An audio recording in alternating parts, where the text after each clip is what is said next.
Aabot sa 4 na milyong pisong halaga ng hinihinalang shabu ang nakumpiska habang 4 na sospek ang naaresto sa magkakahiwalay na buy-bust operation na ikinasa ng Bacolod City Police sa naturang lungsod.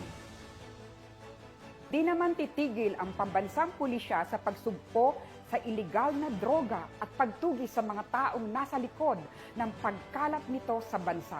Yan ang tinutukan ni Patrolwoman Andrea Dominic de Palubos.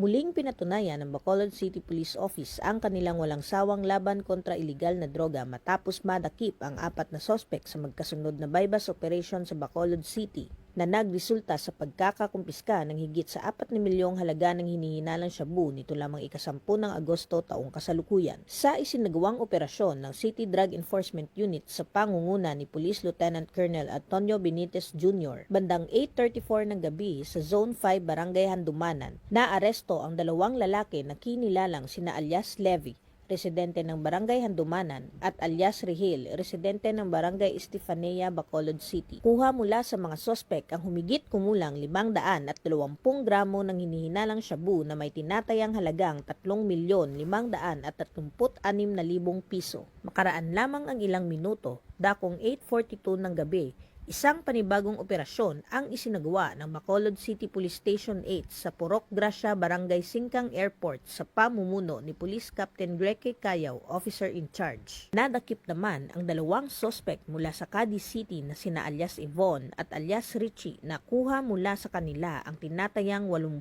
gramo ng hinihinalang shabu na may standard drug price na 544,000 piso. Sa kabuuan, aabot sa 600 gramo ng iligal na droga ang nasabat sa 2 operasyon at may kabuuang halaga na 4,080,000 piso. Sa ngayon, kasalukuyang nasa himpilan na ng pulisya ang mga sospek para sa tamang disposisyon at haharap sa kasong paglabag sa RA 9165 o ang Comprehensive Dangerous Drugs Act of 2002.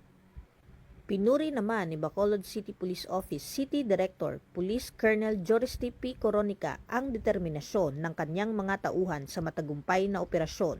Ito ay patunay ng layunin ng Philippine National Police na mapanatili ang kapayapaan at kaayusan sa lungsod at protektahan ang bawat mamamayan mula sa panganib na dulot ng iligal na droga. Mula dito sa Police Regional Office 6, ako ang inyong Police News Network Correspondent, Patrolwoman Andrea Dominic de Palubos, alagad ng batas, tagataguyod ng balitang pulis.